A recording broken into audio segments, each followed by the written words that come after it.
It's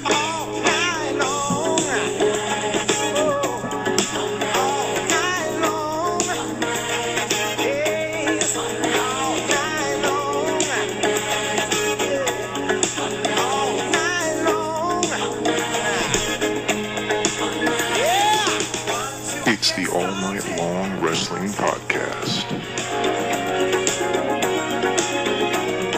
with the Enforcer. I believe they're called enforcers, Gordon. I sell women's shoes. And the Stallion. Stallion, baby! I am not what you would call a handsome man. I'll kick you in the nuts and you'll smile at me and like it. All night long.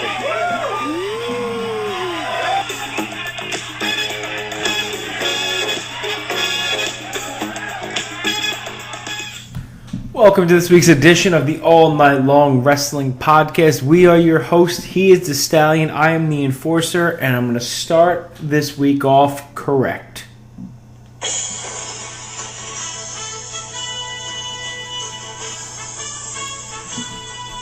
Breaking news, the All Night Long Wrestling Podcast has officially filed an injunction against Lucha El Rey as of right now. Right now. Apparently, if you go to the Lucha Underground Insta Twitter page and you're looking up their match from last night, it was Willie Mack versus Johnny Mundo in an all night long something match. That's my thing. That's your thing. That's our thing. You can't. I didn't receive a fax. I didn't get a teleprompter message. I didn't receive a text. I didn't even get a DM on the Twitter, Joe. Did you file the necessary paperwork? That'd be my first question. I have. I contacted Impact. I asked them how to do that, and it's on the way. Okay, good. Did Karen Jarrett get back to you yet? No. All I've gotten is weird nudes of Jeff Jarrett. It's very, very weird. Well, I don't think we needed to know that on air. It's weird. Okay. It wasn't a DM. It was a public message. It was so strange. I was like, I don't want nudes of Jeff Jarrett. And I don't think anybody does. And here we are. I don't think anybody wants to see that at all. No, they don't. How do we recover from nudes of Jeff Jarrett? I don't think there's any way to recover, so we might as well just move right along. Move right along. We appreciate you guys checking in this week. As always, we are the All Night Long Wrestling Podcast. We are available to you from Damage 365 Radio Network. Hey everybody, this is Ted DiBiase, the $1 Million Man, and you are listening to Damage 365 Radio. And remember, everybody's got a price for the $1 Million Man. And the official podcast of ProWrestling.com. You could find us on Twitter, on Instagram, at All Night Long WP, Facebook.com/All Night Long WP. Did I get them all? That's it? Yeah. If we could just get a drop for that, so I wouldn't have to go through that every week and butcher it the way I've done. Maybe we could... I'll cut something out in post and then drop. Maybe if we ever run into Ed O'Neill, a.k.a. Al Bundy, he could do a drop for us. That would be something. Yeah, I mean, we can. I'm sure he makes appearances all the time. I'm assuming. Yeah, that'll be fine. In like flea markets and strip malls and things like that. You know, the places you and I usually hang out. Yeah, that's right. That's cool. Yeah, I'm sure I'm gonna find Ed O'Neill at Subway at 3:00 on a Tuesday. We might find him at Gossip, right? That seems a reasonable location for Ed O'Neill and us to both be hanging out. I plead the fifth. Okay. I know Roadkill might be there, but I don't know if Ed O'Neill's gonna be there, right? Anyway, so everybody's sitting there wondering how we got on the topic of strip clubs and Al Bundy, but I'm going to tell you, this week on the All Night Long Wrestling Podcast, we're going to have yet another installment of the 5 count, dare I say a topical installment of the 5 count. We're going to give our predictions for this Sunday's Extreme Rules pay-per-view, and we're going to start off with a little bit of, what's a good word, back and forth, maybe chitter-chatter. There's a couple things. I don't want to go into Raw and Smackdown this week, do you? Say what you're going to say. Say it. No, it's inappropriate. No, say it. It's okay. No. I would say... censor yourself. We don't need to go through the show in great detail as far as the every single segment and match. Yeah, I don't think we need to do that unless anybody wants to hear about Titus O'Neil and whatever. No. So, but there Titus O'Neil beating somebody that Apollo Crews couldn't beat. Yeah. Yep. So I think maybe we just hit on some of the any key points that happened in the two shows, Monday and Tuesday, as we head into Extreme Rules this Sunday. I know you said you had a couple things that stood out to you in the shows this week. Yeah, there's a couple things I want to talk about. Before I get there, I caught a glimpse of one of the Dirt Sheets reports that there's really no direction right now until SummerSlam, and in the meantime, what they've relied on doing is throwing in mixed tag matches and multi-person tag team matches to kind of fill time. And I feel like that could not be any closer to the truth. I mean, it's been a steady diet of, just 6-man tags, fatal 5-ways, everything, and 2-on-2s that are just made up on the fly. And I feel like there's no real substance to what we're seeing on Raw and SmackDown. A couple of things. Like we said, really don't want to go through the show, go through the shows this week because there wasn't much on there. But let me ask you, on a scale of 1 to the first 15 minutes of Saving Private Ryan, how much did you enjoy Alexa Bliss's "This Is Your Life" segment? That was a tough watch. I think that was the consensus. What do you call them? The drizzling poops? The drizzling poops, yeah. That's, you said that once, it popped me. It got me good. Pretty grotesque, but yet accurate description. I think that the tough thing about segments like that is if they, they're set up and scripted in such a way where she's going to go through this whole long sequence of events, to try to basically mock or make fun of Bayley, and she does a promo, and then she has these fake guests from Bayley's past and all these things. So it's kind of scripted in such a way where it's going to be out there for 15 minutes and to take up that much time in the show. And if it kind of dies on a vine immediately, there's really no going back from that, right? Like as soon as it started, a couple minutes in, everyone kind of lost interest, and it just kind of got worse from there as people waited for Bayley to make an appearance towards the end of it. They waited for the sweet embrace of death during the segment show. So unfortunately, this one was not a home run. They've had segments like this in the past that worked and got a good reaction, like the Mick Foley and the Rock one from maybe 20 years ago, or was, I think, a very popular segment. Even the Festival of Friendship thing from earlier this year with Jericho and Owens, I think, was much more well received than something like this. It just did not play out very well. It was a tough segment to watch, unfortunately. And I don't really necessarily blame Alexa Bliss for that. I think it's more just the material that she was provided to work with. Let me tell you something about Alexa Bliss. Everybody is on the Alexa Bliss bandwagon. She's the greatest thing since sliced bread, yada, yada, yada, yada. It's because she's attractive. In the ring, she's serviceable, don't get me wrong. And she's got the bitchy heel down pat. Cool. But everybody... I get this feeling that people think because she's so attractive, she could do no wrong. And I'm not saying this segment was her fault, but they weren't out there shooting, for God's sake, which means at some point they probably went through this segment in the back before, right? They tested this. They made sure they knew what they were doing. Who the heck watched this segment backstage and thought, you know what, this is going to get over? Who, at some point, you have to go through this before, right? Well, I'm sure that they run through a script as far as letting the wrestlers know what segments they're going to be a part of and when. I'm not sure that I don't know how it works backstage. I don't think there's any sort of dress rehearsal or anything like that during the day. They usually don't finish writing the show probably until the day of anyway. But I'm sure that Alexa and Bayley and whomever else was involved was handed a script of what they were supposed to say and do during the segment during the course of the day on Monday. And do you think at this point, when either of them read it, they look down, they're like, you know what, this is going to be a home run. I'm sure people are really going to enjoy this segment for the next 37, God knows how many minutes of their life. That was brutal. And then the problem, the biggest problem I have with that is you have that segment that probably takes up maybe 20 minutes in total. And then was it right after that they went to the tag match, the cruiserweight match? I believe that was a sequence of events. It might have been, yeah. So if you're sitting in the crowd and you're watching this, you're not seeing wrestling, you're not seeing a good segment, so then you go through this vomit That was the This Is Your Life segment. And then it takes another video package 15, 20 minutes to change your ropes over to purple. And then you have a cruiserweight tag match. There's no reason for the audience to be invested unless you're hoping that the audience is so excited to see wrestling in the ring that they're going to pop for everything. But that's not the case. And the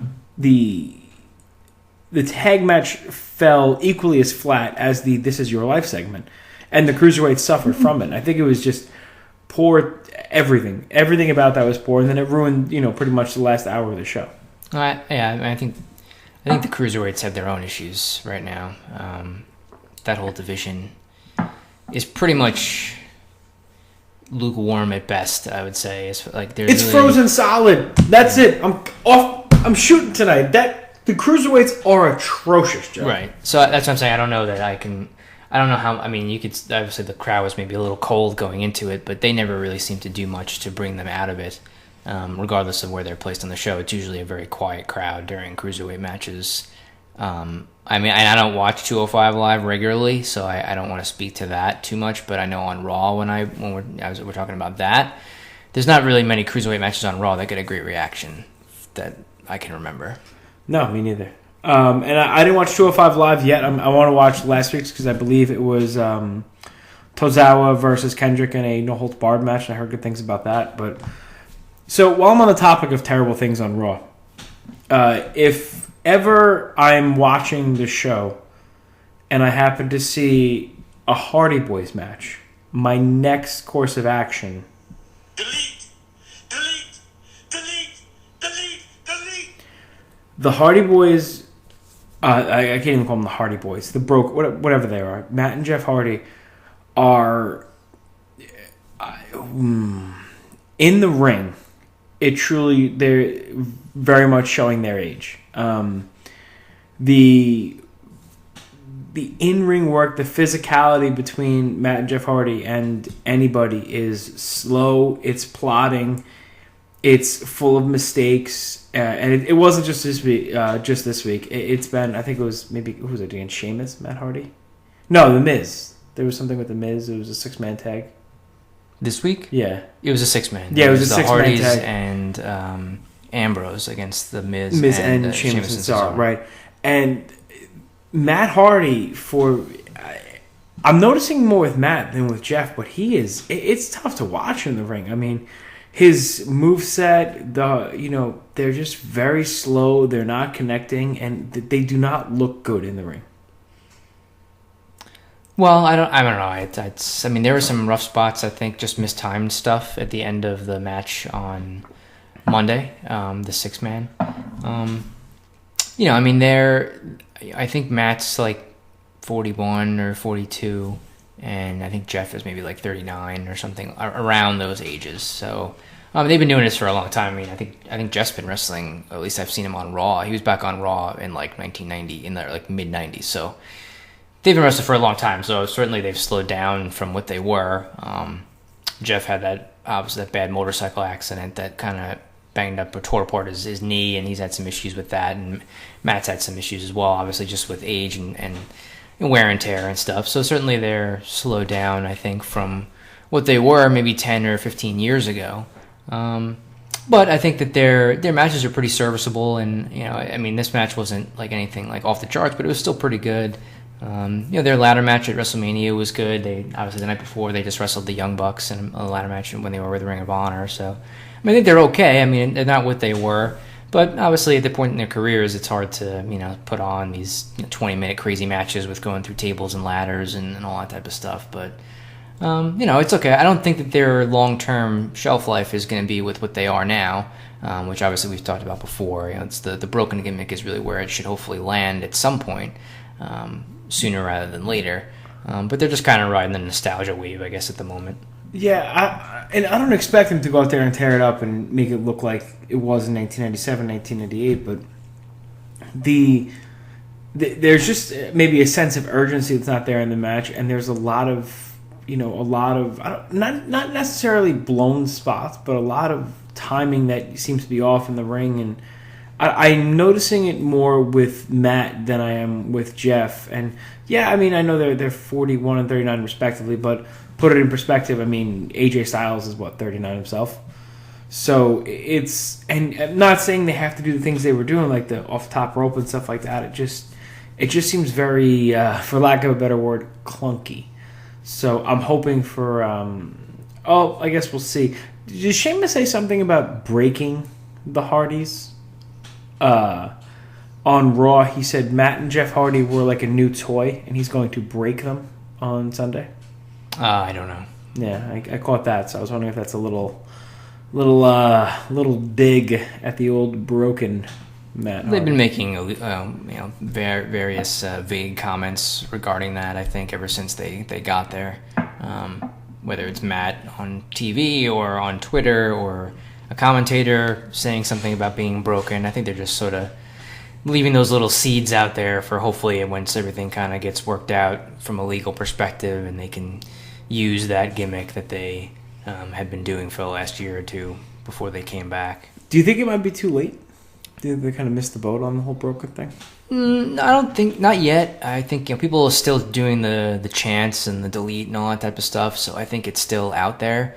I don't know what the window of opportunity is for that. Like, it may be now they've been back for 3 months, 2 months, I think. I don't know if we get maybe towards later in the year, if they still haven't moved to that yet, if people are going to forget about it. I don't know. I think it'll probably be a good year or so before, if they can't do it by like next year's WrestleMania, then people might start forgetting about it. But I think they're still in range here, where if they can flip the switch on that, it should still get a pretty good reaction, and I'm sure there'll be a ton of t-shirts and stuff that get sold based off of it. Well, we'll see what happens on Sunday. Is there anything else on Raw that stuck out to you? No, I think the two matches that they had with the 5 guys in the main event on Sunday, the triple threat with Balor, Joe, and Wyatt, and then the Reigns versus Rollins main event, I thought those were both pretty good matches. From an in-ring quality standpoint, whether I agree with the finishes or whatever or not, I just thought that they were pretty entertaining matches, which was nice. If you look at the opening 6-man and then the triple threat and then the main event, were 3 pretty solid matches on the show, which was a nice change of pace. I mean, there's some weeks where we don't get anything that really breaks like 3 stars in terms of ratings, and I thought that those 3 matches kind of did. So that much I think I enjoyed as far as Raw was concerned. Yeah, I agree with you on that. I'm not sure I love Bray Wyatt taking a clean pin, but they're going with making Samoa Joe look strong and making Roman Reigns look strong. So it should be interesting to see what they wind up doing on Sunday. I don't know. I guess we'll get there. Aside from that, I mean, SmackDown. I like what they did with the women's division. There were some people that didn't. I don't know if you've seen the tweets from a certain Nia Jax. Well, I think Nia Jax, the tweet that I saw was that she liked what they did on SmackDown a lot. Right. Just that she was kind of taking a shot at the Raw side, which she is on, not utilizing all of the women on the roster to their best ability. Well, I think what the WWE is worried about is that if she almost killed Charlotte twice in a match that had rules, how many people could she kill in a match where there are no rules? So that's something I'd probably worry about. But I guess I could see Nia Jax's point of view, considering that Raw is a 3-hour show and SmackDown's a 2-hour show. But then again, you also have to take into account Raw has 205 Live in there too. So I think it's a matter of timing. And, maybe don't kill somebody, and we'll see what happens. But I thought SmackDown was a decent show. How did you feel about Ziggler pinning AJ clean in his hometown? I don't like stuff like that. Generally speaking, MO, yeah. I don't like. Obviously, WWE is kind of known for, at least on the main roster, when wrestlers fight in their hometown, seems like they lose more often than not. I can't remember the time when somebody won. Taz against Angle. That's what I can remember. Maybe, yeah. I think Orton seems to win when he's in St. Louis a decent amount, but their next pay-per-view for SmackDown is in St. Louis, so that'll get put to the test a little bit. I don't really like stuff like that. Especially with like Styles is a guy that should be kept pretty strong. Ziggler's kind of a whatever guy at this point. He just lost to Apollo Crews how many times, and then he's pinning AJ clean? So that type of stuff is... Boncho. it's a little bit confusing. I don't know how that helps anybody as far as kills the crowd a little bit. Remember, that's the main event of SmackDown, and they go into 205 Live. So the last thing that the crowd sees is the hometown guy, who's a pretty big fan favorite to begin with, even not in Atlanta, even more so there. And then he loses clean in the main event, and then they go into 205 Live immediately after that, where the crowd is usually dead anyway, and people start leaving. Like 11 o'clock on a Tuesday. Yeah. Like, if I was there and I lived in Atlanta and I just watched AJ Styles lose to Dolph Ziggler in the main event, I would have left before 205 Live started. Like, I would not stay. If I was there and I had to sit through that many hours of wrestling, I'd probably be hammered and throwing my beer projectiling at Kevin Dunn. So that was a little bit upsetting. I don't think that Ziggler's not winning that match on Sunday. There's no reason. And I don't think AJ's winning it either, so I don't know. Well, they couldn't just have Styles get a nice solid win over Ziggler in the main event and make him more of a threat for winning on Sunday, or Money in the Bank, rather. Okay. I was going to... They might have switched guys and I didn't even know about it anymore. They might have switched brands. The other thing, I liked the women's Money in the Bank. I think that's a good move by Shane. I thought Charlotte's insane. The moonsault she did from the top rope to the outside. I was talking to a friend of mine, Jimmy, at work, and he's like, I wouldn't be afraid to go on the top rope and gently jump down, let alone turning around and jumping backwards, 10 feet down to two people that have to catch me. She's really, I guess the pinnacle for women in the ring right now. They had a really cool segment. Did you like the old school WWF challenge opening where they each cut a 30-second promo? Yeah, I like basic old school wrestling stuff like that. I think it gives it a little bit of a different touch. Yeah, shows that the title's important, right? And then that was very simple. The big return was the New Day.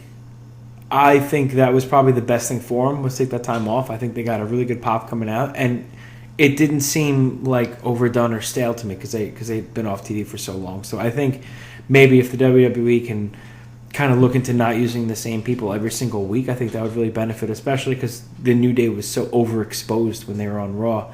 They were just, every week, you were getting probably 20 minutes of just them. So it was nice to have them off TV and come back and start something fresh with the Usos. Yeah, I guess. It was, I don't know, they weren't really off for that long. It was less than 2 months, I think. But I just assume it'll be the same. They're not going to do much different every week. And I think I've seen them fight the Usos several times before. Yeah, but were they day one-ish Usos, or were they the Uso brothers? They're different. No. Day one-ish, bro. Day one is H, first of all. That is tremendous. What a great job. Speaking of, what did you think of that match? The Colognes versus Breezango. That was okay. Are they overdoing the gimmick already?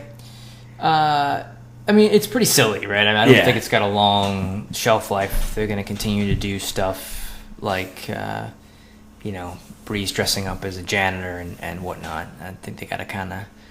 I don't mind them doing the Fashion Files thing? Yeah. I like that. That stuff's funny. They got to... I think once they get to the ring, they should be a little bit more... serious. I don't really need to see Fandango pulling out a squirt gun in the middle of the match. That's that kind of killed it for me. I really did. I don't need to pull out of the doink moveset. That's not something I need to see. It was tremendous. The amount of knowledge you have stuffed into your head it always amazes me.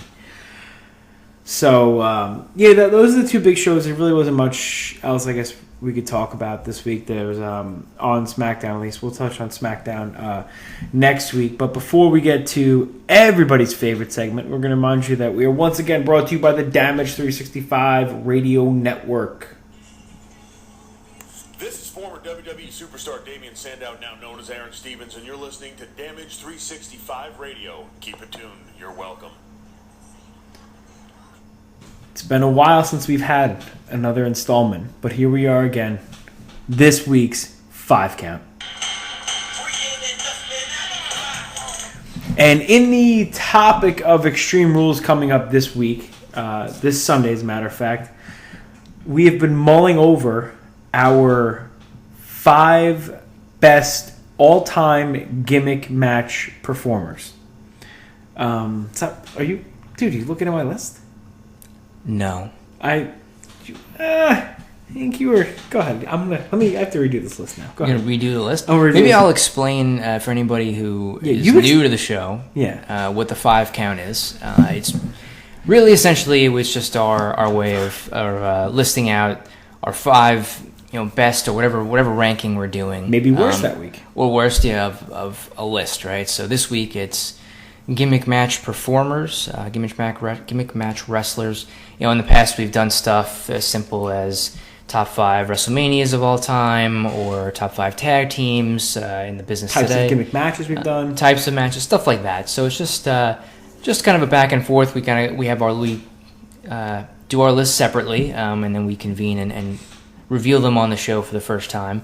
And obviously, if anybody has feedback for us on our lists or their own opinions, they're welcome to hit us up on all the social medias. Tell us how stupid we are and how much they suck. I'm okay with it. Yeah, it's what happens to me every day at work, so let's just keep it going on this show. It's me every day in life, my friend.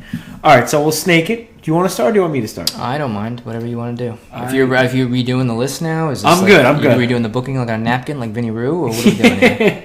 Vinny Rue, what a mark himself. You know what? I'm going to start. I'm going to go number 5. Number 5 for me is Jeff Hardy, a man that, he was a great tag team wrestler, but he really staked his claim in the TLC and the ladder matches and later on in TNA. So for me, I'm going to go Jeff Hardy, number 5. Okay. I went with Terry Funk as number 5. Unbelievable. Let me cross that out. Son of a bitch. He had, he did a lot of different things in his career. I know he's had a couple of I Quit matches. Another one with Ric Flair in 1989 is one that stands out for me. A lot of King of the Death match stuff, I think, in Japan. And he was obviously in ECW, so he did a bunch of different things there. Gimmick match related and hardcore stuff. And he had a lot of different matches he was a part in over the years. Pretty versatile guy in those types of matches, so that's why I had him at number 5 on my list. A guy that doesn't get enough credit for being a good worker himself, like just his actual ring work. So then you go 4. I'll go 4, and I'll say the Dudley Boys at number 4. Bubba Ray or Devon? Both. It's 4 and 3. Nope, it's a tag team, so they'll be number 4 on the list. You said performers, not individuals. Didn't specify that, so I'm going to go with the Dudley Boys at number 4. Of course, kind of innovators of the table match, especially in WWE. I know the other teams had kind of done it before them, like Public Enemy and stuff, but I think the Dudleys kind of popularized it in the WWE, and they also took part in matches like TLC, and ladder matches, table matches, things like that that they took part in. And they did some more stuff, obviously.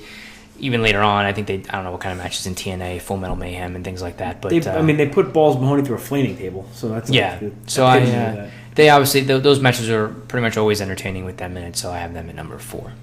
Number 4, I'm going to go a little outside the box. I'm going to say Abyss. Abyss is a guy that's been in every kind of match that Impact / TNA had to offer. He created the Monsters Ball match. He was in a lot of barbed wire matches over there, thumbtacks, glass. The guy, he's another guy I feel like he's a very underrated worker in his own right, but he's not afraid to die in the ring. And when you talk about Impact Wrestling, you talk about guys like Samoa Joe, Christopher Daniels, AJ Styles. Abyss gets kind of glossed over because I feel like he's not, the quality of worker they are, but he's still very good in his own right, and he did a lot of things for that company. So number 4 for me is Abyss. Okay. Agree? Disagree with that? What do you think? No, yeah, he's. I liked Abyss back in the, when he was kind of in his heyday of TNA. Certainly, he had a lot of different things he did there. I liked Abyss back then, sure. So, number 3, Sabu. I was torn between Sabu and Terry Funk. Sabu, I'll never forget. I read a Pro Wrestling Illustrated mag in 1992, and it was Sabu and the Sheik. I think it was against Onita and Mr. Pogo from FMW, and it was a barbed wire exploding landmine match. And I had that magazine for probably 10 years, and it was the scariest thing I'd ever seen up to that point. Then I kind of watched ECW, and I saw more of Sabu, but you want to talk about a guy that brought tables to the forefront. He brought diving off of balconies. He brought Born to be Wired with Terry Funk in 97. So for me, it was a toss between Terry Funk and Sabu, and I had to go with Sabu. Okay, I like Sabu. Number 3 for me, I had Edge. Wow. Edge, Edge was in a lot of those tag matches, right? Early on in the early 2000s, he was in some ladder matches, table matches, TLC matches during that period of time. And then I think when you look at matches later on, when he became a singles competitor and more of a main event level guy, when you look at, if you think about TLC matches, the non-tag team ones, the first guy that I think of when you look at those matches, I think is Edge, right? He had a bunch of good ones with a lot of different guys. He participated in some other stuff like Hell in a Cell with Undertaker. I think Edge is just a guy, no matter what match you put him in against whoever it was, whether it was Undertaker, John Cena, Batista, whoever it was when he was the champion, it was always pretty good and entertaining. He was a pretty creative guy, I think, from an in-ring perspective, to come up with a lot of different spots and different things in those types of gimmick matches. So I had him at number 3. And number 2, for me, I had Mick Foley in various incarnations, obviously. It was Cactus Jack and Mankind, and I guess a little bit with Dude Love. But obviously a guy who's known for taking a lot of crazy bumps in his career, specifically the second ever Hell in a Cell match with The Undertaker, which obviously everybody, I think, has seen all those things that he did, diving off the cage and through the cage unintentionally. And again, a lot of hardcore matches. He did some King of the Deathmatch stuff as well in Japan. He wrestled in ECW. He had that I Quit match with The Rock. So I think he's a guy, I think, when you think about gimmick matches or hardcore stuff, that he's a guy that really sticks out to me as kind of being a specialty for him. Well, it's obviously when I accused you before of looking at my list, you did. I also had Mick Foley, more so over Cactus Jack at number 2.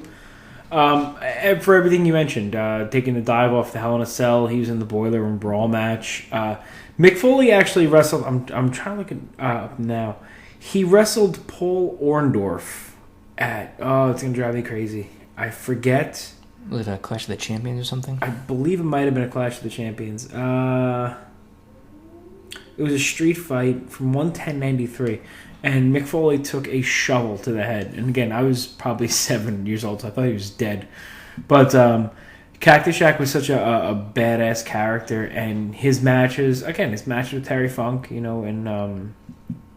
in FMW, and then for him to kind of usher in the Attitude Era, as only he could do, I think it's got to put him up there. And number 1 for me, I'm interested to see if it's the same one as you. I've got The Undertaker. The Undertaker, when you think of Hell in a Cell, you think of Inferno matches, you think of casket matches. The Undertaker is the guy at the forefront. He was a great worker. He was in a Buried Alive match. The Boiler Room Brawl match. If there's a gimmick match, The Undertaker's been in it. And he was a great worker in his own right, and he could hold his own in the ring, but for some reason he did all of these, because I guess it was character led to these matches, but he was the guy that kind of pioneered a lot of those, and I think you have to put the Taker at number 1. So at number 1, I had Shawn Michaels. Oh, come on! What, because he was in one ladder match? First of all, he's in several ladder matches, including the best ones that there ever were. But not the first one. Does that matter? Oh, yeah, he was a pioneer like The Undertaker was. Who was in the first ladder match? Bret Hart and Mr. Perfect. Was it? At a house show, yeah. Okay. I always thought it was Bret and Shawn at a house show, but either way. He was at the first televised one, and it was the best one ever, I think. Oh, up for debate. Like, in your opinion, it was the best one ever.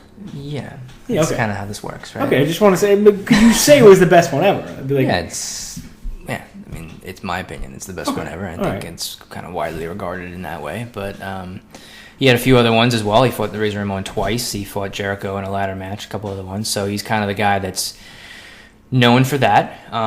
He was in the first Hell in a Cell match, which I think also is the best Hell in a Cell match that there ever has been. So I think he's known for that as well. He was in the Iron Man match at WrestleMania 12, which again is a very popular one.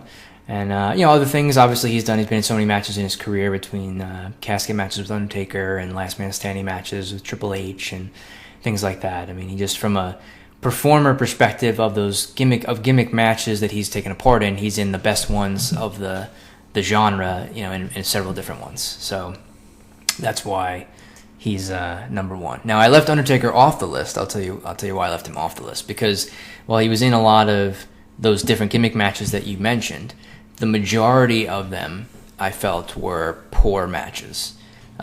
So there's a few that are good, but a lot of them I think are not great matches.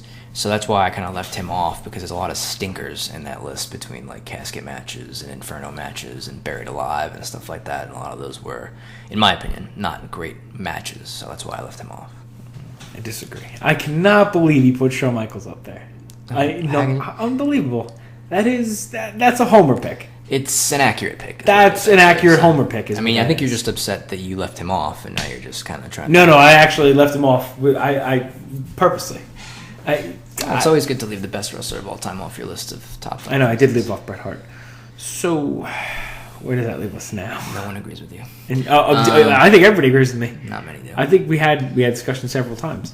I just cannot believe you had Michaels on your list. You didn't have The Undertaker. And I'm not even an Undertaker fan. I'm really not. Most of those matches stink, bro. And most of Michaels' matches are overrated because of his name.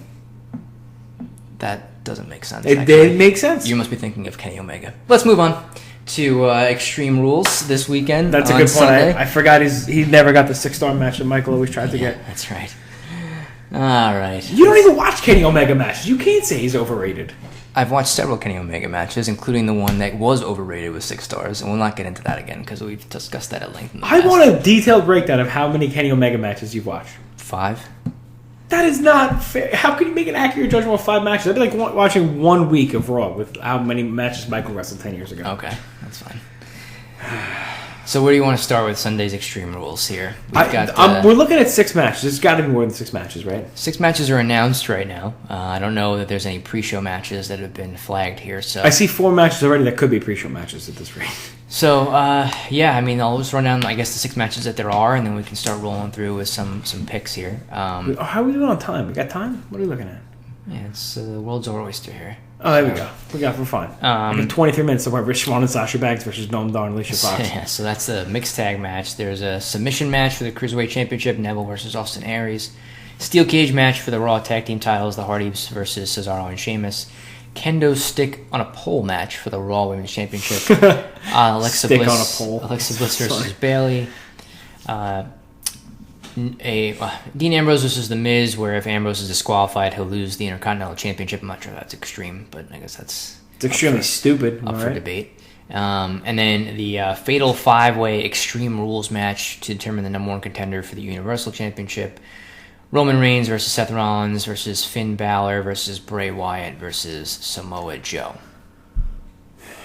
And that, my friend, is Extreme Rules. So, if you'd like to start with the mixed tag match, so Rich Swann and Sasha Banks versus Noam Dar and Alicia Fox.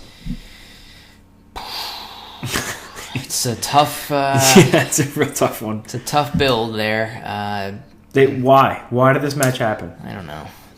I guess because they maybe threw all their main event guys in one match, and now we're stuck with filler like this. I appreciate your brutal honesty. I don't know, yeah. Speaking of filler, this is completely off topic. Where's American Alpha been? I don't know, same place Ty Dillinger's been, I guess. Oh, yeah. Counting to 10. I'm wondering why they're the SmackDown.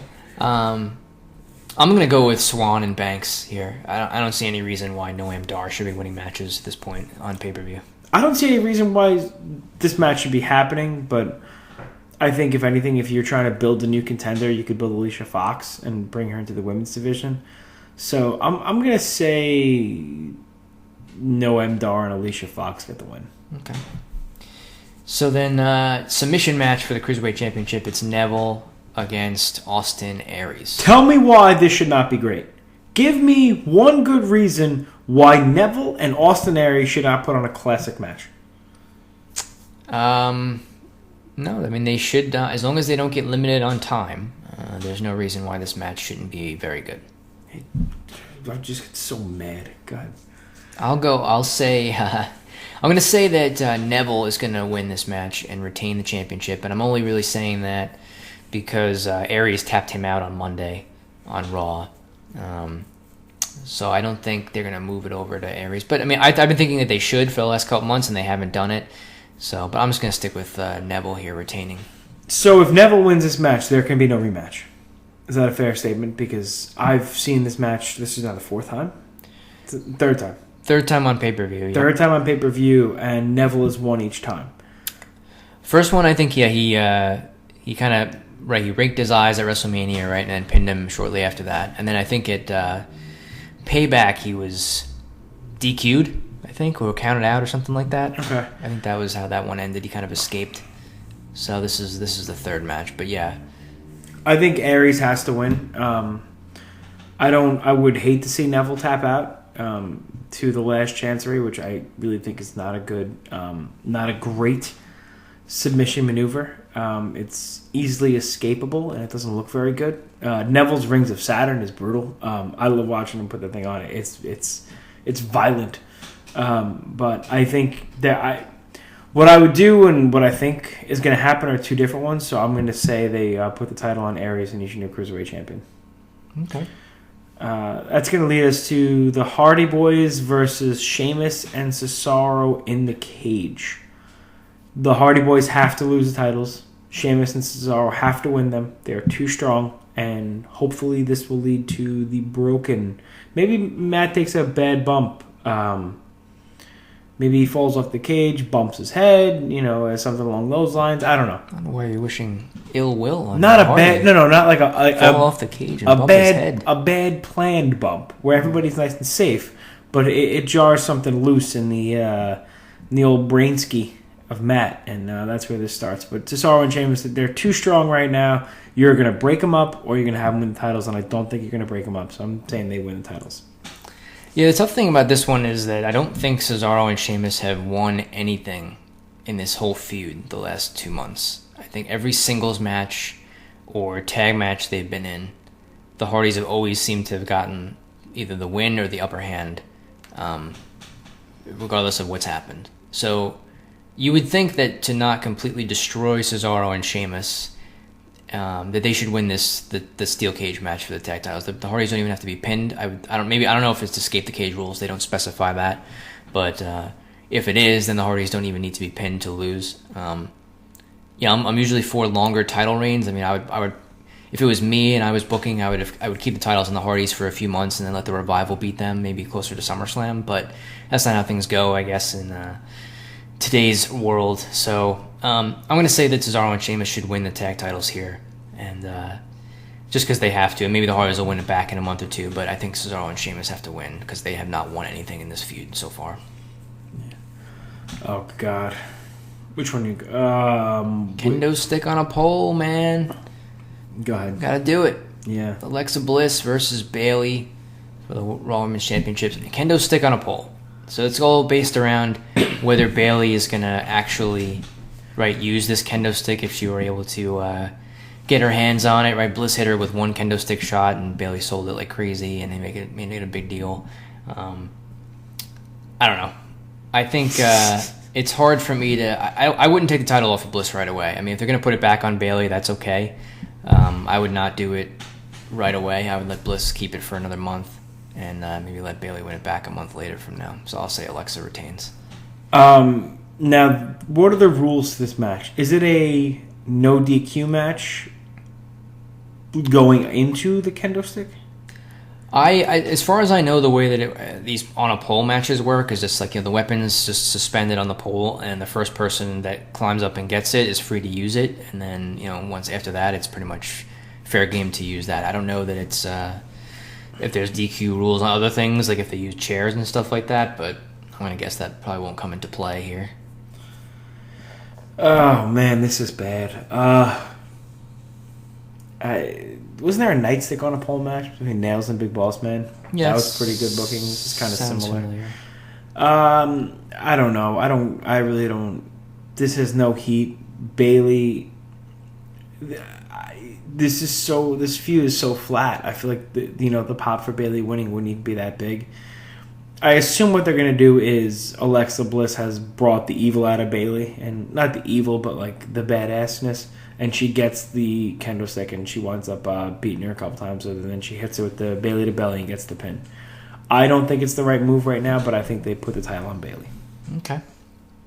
So then we have Dean Ambrose versus The Miz for the Intercontinental Championship. If Ambrose is disqualified, he loses the championship. Did they just wrestle on SmackDown last week?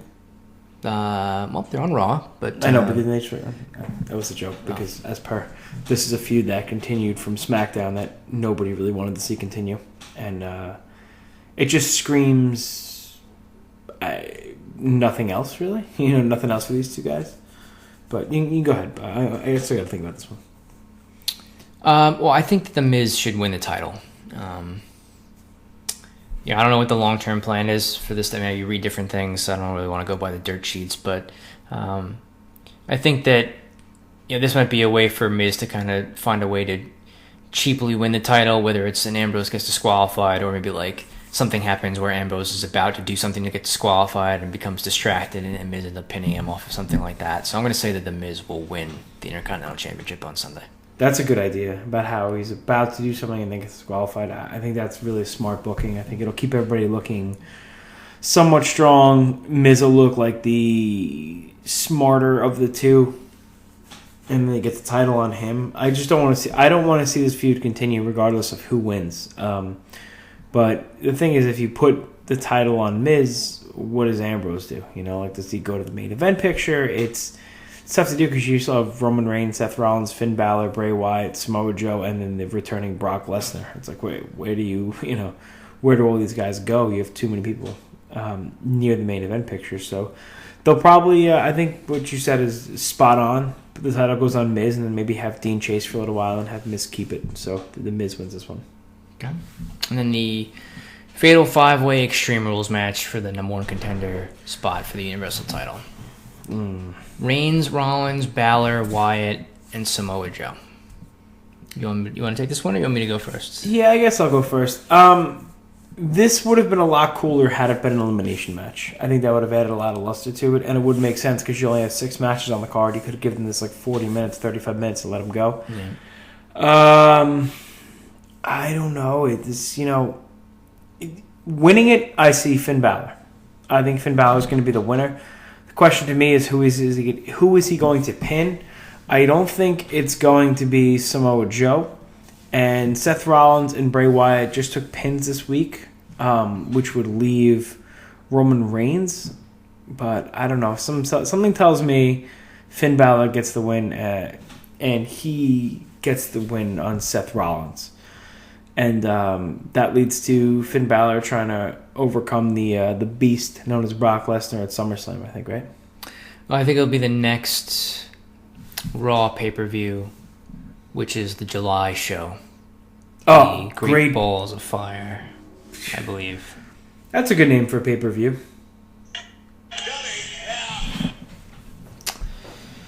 Well, I'm going to agree with you. I think Finn Balor is going to win this match, and I'm kind of just basing that off of the Heyman exchange from I think maybe 2 weeks ago on Raw. I just think I really it's between Balor or Rollins. I think I don't see Wyatt winning it. I don't think it's the time for Joe to do it. It would kind of be a weird dynamic. I think with him and Brock and kind of like a one-off pay-per-view. I think it's they got to kind of keep Joe looking strong. And then obviously the Reigns thing is supposed to be saved for WrestleMania next year. So I think it comes down to Balor or Rollins. I think Balor makes more sense to do that right now. It's a bit of a fresh matchup. So I think that they're going to go that route. As far as who gets pinned, I'm not sure. I was kind of assuming going in that Wyatt was going to get pinned, but he got pinned on Monday on Raw. So I think, I don't know if he'll get pinned twice in a week. Maybe they will. I don't really know. To me, he's expendable to them. Yeah, I think if I had to choose who would get pinned, he would be the guy that I would choose to get pinned here. But I don't know. We'll see what they do. But I'm going to say Balor will win as well and face Brock Lesnar at the next Raw pay-per-view. Out of all those matches, for some reason, I think Bray versus Lesnar is the most interesting to me. But then you have Finn Balor going up against Brock Lesnar. What does that leave for Reigns, Rollins, Wyatt, and Joe? They're just it's like a logjam at the top. I think Reigns. So the rumors were that Reigns was going to transition into a feud with Miz at some point for the Intercontinental title once Miz got that title. That was the rumor. I don't know if Rollins and Joe are done with their feud or not. They might be, or they might go back to it. I could see them doing Rollins and Wyatt because I don't know that those guys have feuded much in a main event level thing. So I don't know. There's just probably different combinations of that, and then maybe if you move Ambrose away from the Intercontinental title, you can mix him in with some of these guys in some capacity, depending on what they want to do. But yeah, you have to kind of just mix and match with these guys as far as singles feuds are concerned for Great Balls of Fire. But we'll see. It depends on who definitely a better name than Great American Bash, right? No, yeah. It's. You know what? If you're gonna mix Ambrose in, just keep him away from Bray Wyatt, for the love of God. That's another feud I never want to see again. So yeah. I don't know. There's got to be another match added to this card at some point. If you had to guess what they would add, what do you think? I don't know. I mean, Big Cass. You could do something with him. I was thinking, but I don't know who you would mix in there. I mean, Gallows and Anderson are not on this card. Enzo and Cass are not on this card. It's hard to. I mean, certainly, I guess, probably like a tag team match. Oh, Goldust and R-Truth, no? Yeah, they've been building that. I don't know if that'll be a pre-show thing. I'm not sure. I mean, they could always do another cruiserweight thing, since there's a lot of cruiserweights and only Neville and Aries and then Swan and Dar in the mixed tag. So they could do Slater and Rhino versus the Gallows and the Anderson club, or something like that. They could do that. So I guess that maybe something along those lines. That's all I think that they could add. But unless they just give the main event, like you said, maybe they can still give it 30-something minutes with entrances and whatnot. They might have to, I guess, if they're going to stretch this show out. But we'll see. I mean, hopefully some of these matches have the potential to be pretty good. On paper, I think. So if they deliver on those, and it might not, if there's only 6 matches and 4 or 5 of them end up being pretty good, then maybe it'll end up being a good card. I'm not looking forward to Ambrose and Miz, only because I've seen it so many times, and now I think it's going to have a wonky DQ sip that's going to it's going to alter everything. It's going to be more like comedy than anything else. Swan and Banks versus Dar and Alicia Fox. Okay. Neville and Aries should be a great match. The Hardys versus Cesaro and Sheamus. I love the cage matches, so that's got some interesting aspects to me. Alexa Bliss versus Bayley. I mean, they're capable of a good match. I'm afraid the whole thing is it's just gonna be revolving around the kendo stick instead of the in-ring, work between them. So there's 1, 2, 3 matches I'm legitimately excited for, and the rest of them, I guess I would be pleasantly surprised if they turn out to be good matches. So, we got anything else? No, I think that's about it for this week, buddy. I mean, we'll see how the pay-per-view shakes out and how the predictions do, and I think next week we'll kind of see how to review this show a little bit, and we could talk a little, like you said earlier, a little bit more about SmackDown and some things that are going on over there, and they're heading into their Money in the Bank pay-per-view. What is that? That's not next Sunday. It's Sunday after? Yeah, I think there's a gap every couple weeks. They do. Nice. They finally give some people some time to breathe. Yeah. That'll give me a chance to watch NXT. I'm also going to wake up super early. Well, not wake up super early, but tomorrow morning I'm going to watch the finals of the Best of Super Junior Tournament from New Japan. So I could talk a little bit about that. Maybe watch some NXT. Catch up on that. It's just a lot. It's still a lot to catch up on. I still have to catch up on my Rocky Mountain Wrestling from the Fight Network TV app that I watch every now and again.